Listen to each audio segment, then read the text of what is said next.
Welcome to another episode of Recliner Reviews. Before we get started with today's movie, I want to tell you about the original Chicago's own Green River, made with real sugar since 1919, 0% juice, made with a lot of sugar, a lot of real sugar, and very much 0% juice. Mm-hmm. And very green. Very green. It goes great with a Malort, a Bedlam vodka, or just on its own. Mm-hmm. We love the Green River. 40-year-old virgin. You're a virgin! How can you go 40 years and not have sex? I just kind of stopped trying. We gotta help the man. We cannot let you go on being a virgin. I'm sorry. You gotta highlight your attributes. Just wax that whole Teen Wolf thing off. No! Kelly Clarkson! Help! I hate you! Stop smiling! About Steve Carrell, before he really blew up, because American Office was just starting then, playing a 40-year-old virgin. There's a lot of star power in this movie. And I think we can get into this a bit later after we go through certain things in the movie. I think this is Judd Apatow's best directed film, and I will say, I'm going to add a spicy take, his only good directed film. Oh, interesting. Yeah, I guess I could see that. I don't know, he's had some decent movies, right? Well, 40-Year-Old Virgin was the first big one that he directed. Then there's Knocked Up, which I think is fine. It's all right. There's I Love You Man, is that his? No, that's a good movie. This is 40, this is 40 hours too long. There is King of Staten Island, which I haven't watched, just because I know what his movies are now. They're 2.5 hours of slow-moving comedy. Funny People, which was a huge disappointment. And not to just shit all over the guy, but I think this is an important point because I think this movie really launched him as a household name directing comedy, because this is gone down as a classic comedy. And I think for a lot of good reasons. There's some stuff that doesn't hold up, but there is a lot that still I think is very funny in this film, and a very simple premise. If those are all of the movies from him, then yeah, I tend to agree. This is his only good movie. But yeah, I mean, there are a lot of scenes in this movie that play out that they're so memorable, and are quotable. It seemed to be like at that time in the early 2000s, and maybe that's just because of my age, but where you had a lot of super quotable movies. This old school things like that. They're very quotable. Whether or not they hold up is a different element, but they are very quotable. And this one's no different for sure. Mm-hmm. A ton. One of the things that was very quotable at the time. I was in junior high when this came out, and something that was very quotable from this movie that does not actually hold up, and Seth Rogen has said as much, is the scene when Seth Rogen and Paul Rudd are playing video games, and they say, "You're so gay, you're so gay like balls." You know I know you're gay? How? I saw you make a spinach dip in a loaf of sourdough bread once. It's a back and forth about "you're so gay." I think Judd Apatow has even said too, because he's kind of a little too woke on these things, but he's right on this. It doesn't hold up at all. No. It was very quotable though when I was in 7th grade. Yeah, for People sure. said that all the time. Yeah, there's a lot of things that are that they again, they hold up at the time, but they don't hold up now. And you got even for example, the fight between Jay and Mooj at the beginning of the movie. You want to take the shit outside? You want to just take it outside and just squash it? No, let's stay inside so everybody can see what a pussy you have, okay? Because when I remove the blade I keep in my boot from its sheath, I can't return it until it has spilled blood. Sets the tone for the entire movie. And it's basically that you have these stereotype Indian, Pakistani... Yeah. I forget, Pakistani? I think so, Pakistani, yeah. Pakistani characters in using stereotypical, accents. Yeah. And again, just very problematic. That's problematic, and it's not cool. But again, there are other elements to this movie that they probably do hold up. The reason I think that it holds up pretty well, and I think that the movie's really smart, is when it comes down to it, this is a workplace comedy. Yeah. This is a Cheers. Where everybody knows your name. This is, and the fact that it's set at a video store, I think, is brilliant too, or a electronics store, Circuit City, like a Circuit City, a Radio Shack, a Best Buy. is funny because it's kind of dated, but we all still understand that Circuit City was a thing that was popular 16 years ago. I think it's really a cool, simple, working class kind of vibe. This is why it works to me. It's a workplace comedy about one of the employees being kind of a dork, and all the other employees, like you have a fuck up employee like Seth Rogen. You have like a lot of different stereotypes going on there within the work setting. I think that's why this film really holds up well and is funny and is one of the funnier comedies the last 20 years, is because it is very, very, very simple and relatable now. Yeah, I mean, I think, they get it, even at the beginning, right? You've got Paul Rudd, and throughout the movie, Paul Rudd's character and his hatred of Michael McDonald. Nothing against him, but if I hear Yamo be there one more time, I'm going to Yamo burn this place to the ground. Which, okay, fine, that's one thing of itself, but, retail workers get it. Like, I've worked in retail before. I don't know if you have. Grocery store, yeah. But, it's always the same music, or, if you're in a store like that, it's the same TV shows or the same everything. It's repeated. And so, as a retail worker, in particular, if you're a retail worker at Christmas time, do you know how many times you probably have heard that fucking Mariah Carey? I don't want a lot for Christmas. There is just one thing I need. And I don't care about the presents underneath the Christmas tree. I can't even, to the point where, let me say, my brother-in-law, who works in retail and has to hear he works at a wine shop, and so they have the Christmas music playing in, and he has to listen to that Christmas music every year from when Christmas music starts playing around Thanksgiving time through Christmas. And he has the fact if I even start to tease him about Mariah Carey and All I Want for Christmas Is You, he gets angry. He gets real. Oh, I'm sure. And that's something this movie does well, because it's an electronics store. They have the TV section. They're all playing the same thing. That would drive me up a wall if I worked in that store. And I totally get it. I worked at a Mariano's, which for those of you watching who don't live in Illinois or Wisconsin, that's just a kind of upscale grocery store. It's not. It's literally just a grocery store where we had to wear ties.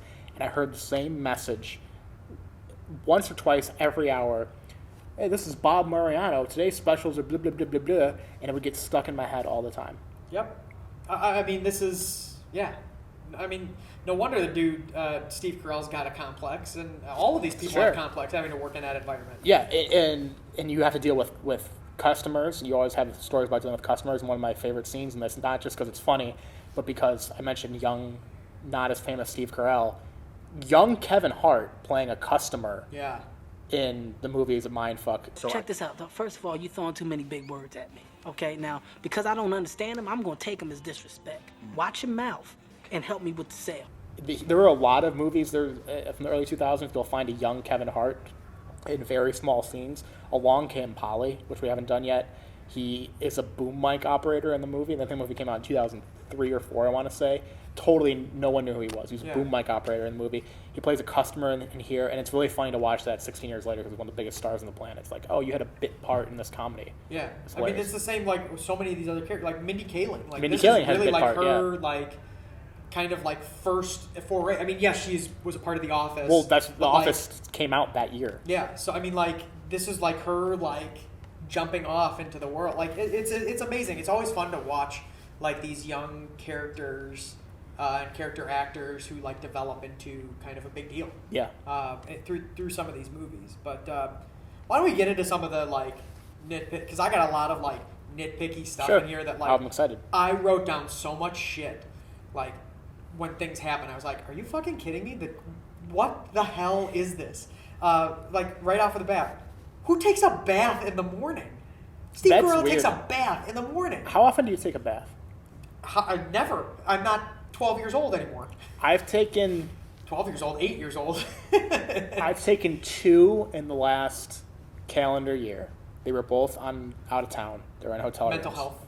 Yeah, it was kind of I'm tired. I want to zone out a little bit. I've taken 2, both in hotel rooms. And both times I was just sitting in a pool that shared my butt crack. I need to take a shower after. And also you wake up and you're dizzy from it. I mean, that's the whole thing about baths, right? You're stewing in your own juices. Yeah, you have to take a shower. I got in an argument about this with my lady the other day. She said that you should take a shower, then take a bath, so you get clean, and then when you take a bath, then you're not stewing your juices. I think even if you did that, you'd have to take a shower after the bath. Probably. Baths are disgusting.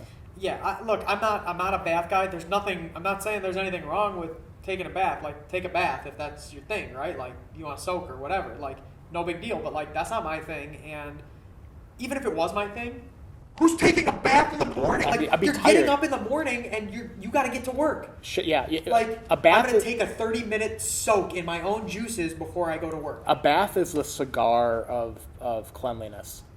You're in no rush. It's relaxing. You don't have any care in the world. It takes time. A shower is like a cigarette. Like, you need to have it. It wakes you up. It gets you going. You got the, like, Steve Carell's character and overthinking things. Like, I totally relate to that. Sure. I mean, not only the, like, man, I should have said this to that person, but like, I should have done this differently. I should have done this differently. And like, sometimes that like keeps you up at night because you are totally overthinking things. And he does exactly that. Like, after the poker. You know, when you grab a woman's breast and you feel it and it feels like a bag of sand when you're touching it. Bag of sand. You got that scene where Steve Carell is like walking around and he's thinking about sex. I mean, like, and he's thinking about like all of the women and like all of the like checking them out and whatever. I mean, talk about canceled. Like, Sure.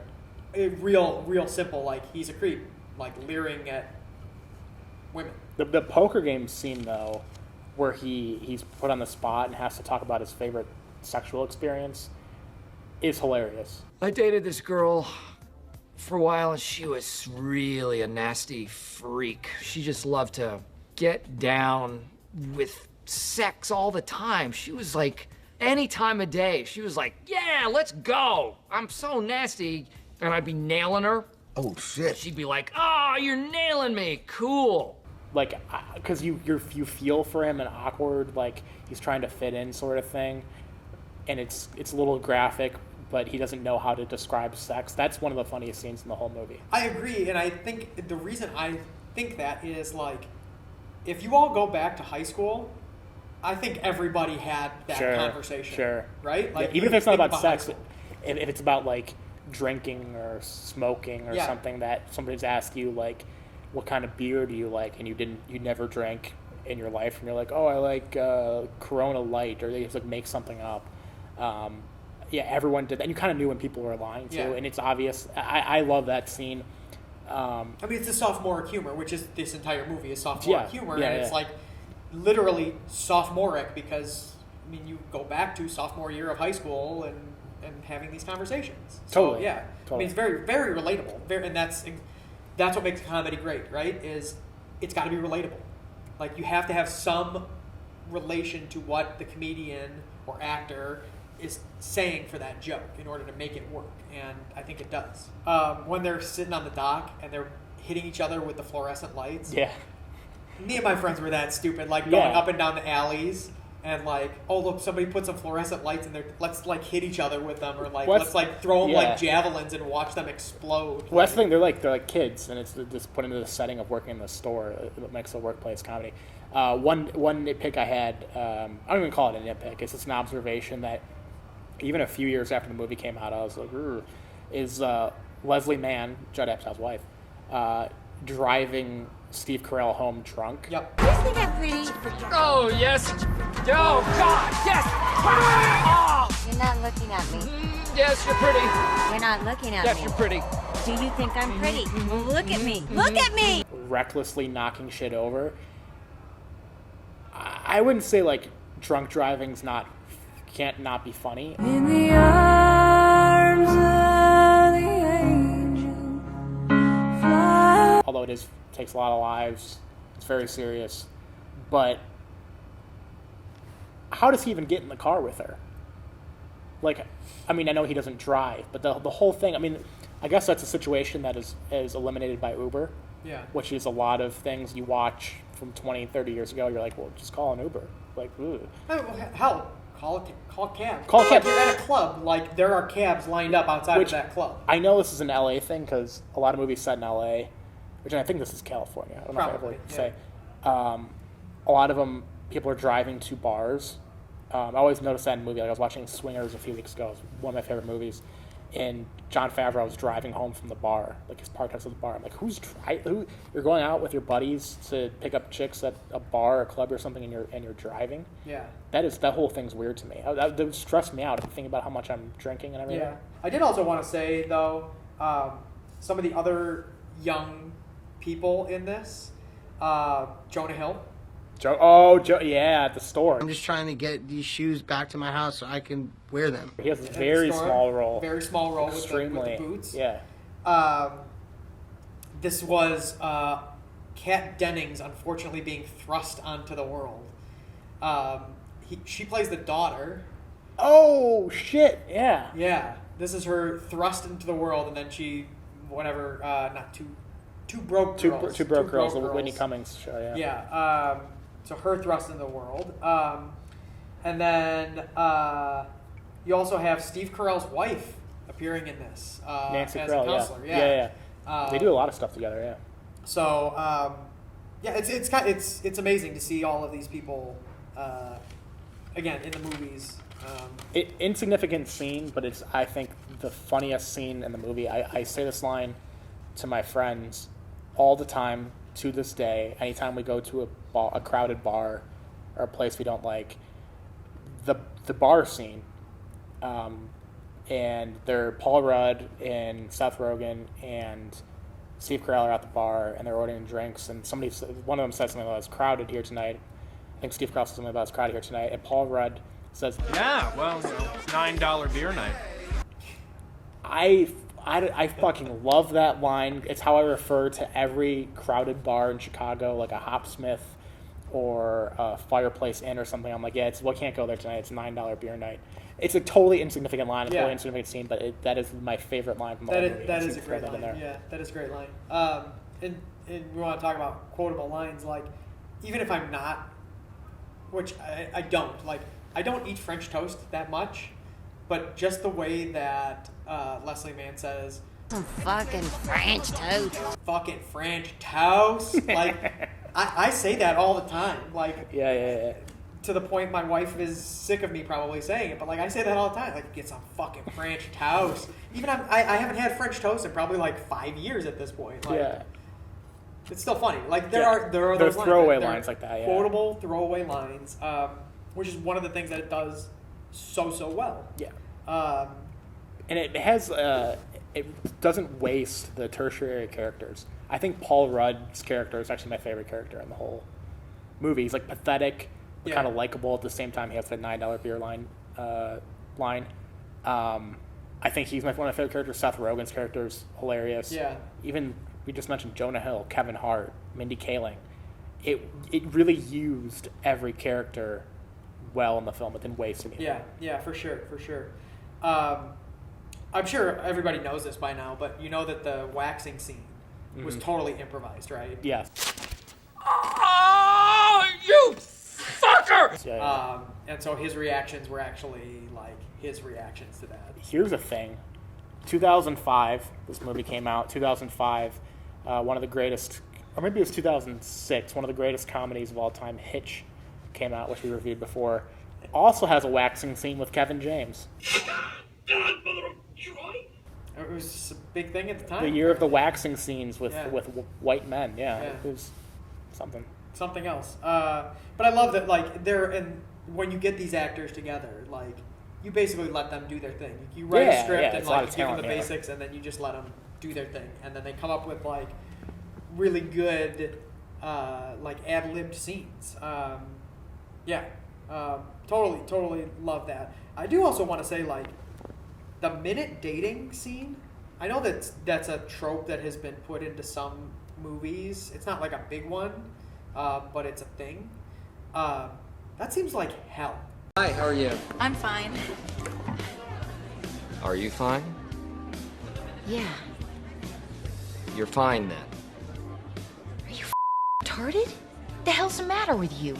Oh, sure. That Yeah. seems like hell on earth. I don't even know if that really exists anymore because you have, we mentioned this on a previous ep.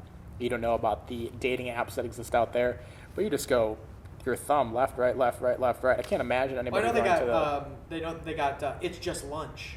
I heard the Yeah. commercials for It's Just Lunch. It's just lunch. It's just drinks.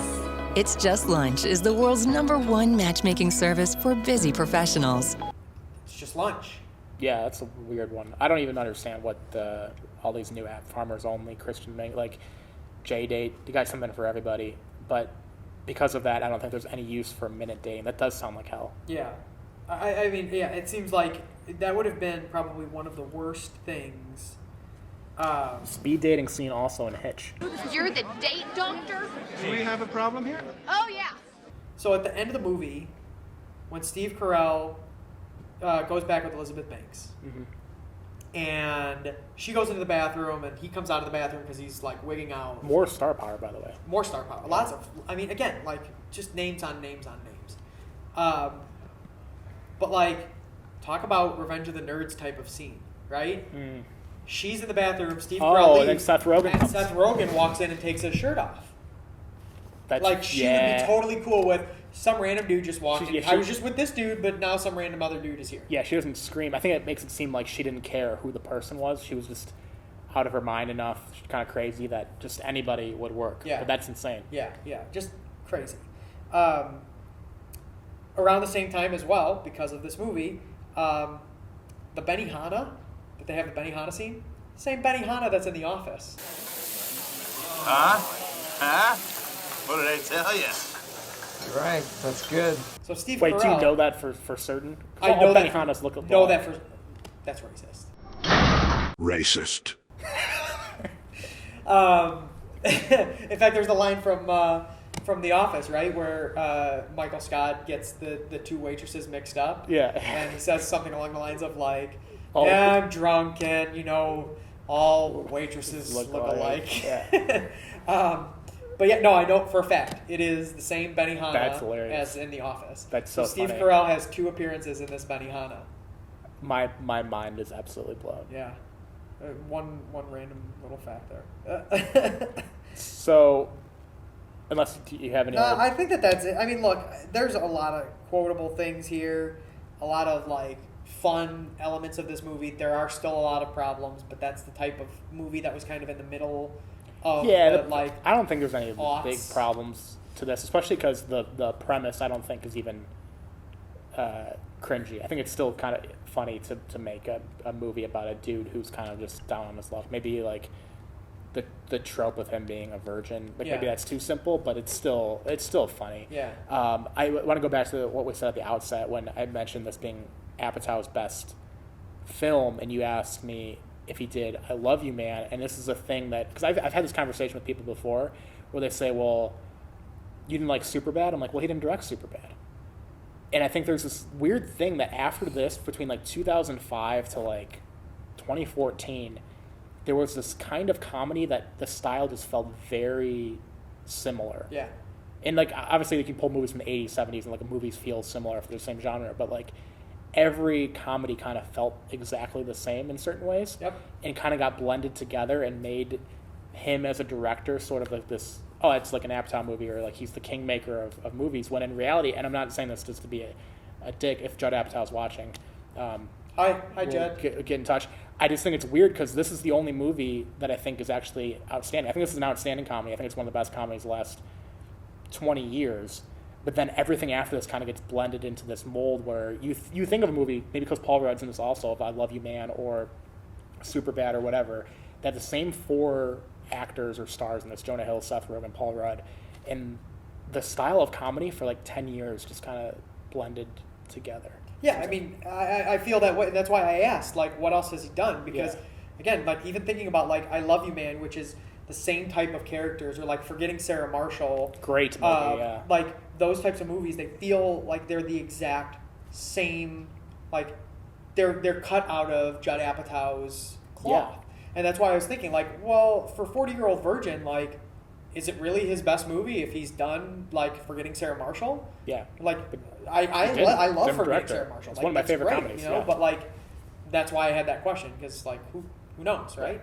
I mean, maybe it's the same for a lot of decades, but I just feel like this decade in particular, romantic comedies in particular, or comedies had a romantic element, really blended together. But this was like the beginning of that. This was like the start of this kind of feel, and I think it's one of the best ones.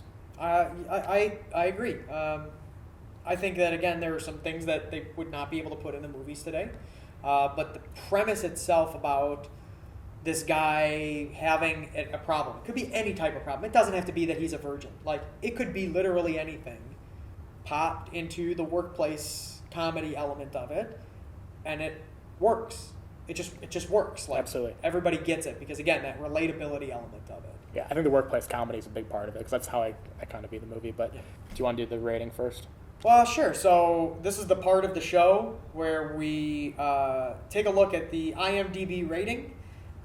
We don't know going offhand about what the rating is, and so we guess and think what it is. For me, I gotta say, we've done this for several of the movies at this point, and I'm trying to think of where this falls on that spectrum compared to some of these other movies. And like, I feel like this is one of those movies that everybody loves, and so I want to give it like a 6.8. 6.8. That's a good range. I'm gonna go a little bit higher. I think I'm gonna go 7.2. 7.2. 7.1. Ah, damn it! We're right in the ballpark. Well, you went over. You went 7.2. Well, so I mean, fuck technically, but the problem is like we had this discussion about how what's the highest rated, like, what is it, 7 point something of a comedy? Of comedy, like I think like Blazing Saddles might be in the 8s or something. So but most of them, like, they have to be like really outstanding, and so that's what I was thinking. Like, it has to be like really outstanding, and I feel like some people probably think it's not that outstanding. Yeah, so, I think comedies in the high 6s are generally good, Yeah. but that's cool. It up to 7s. Yeah, way to go. Good job, 40-year-old virgin.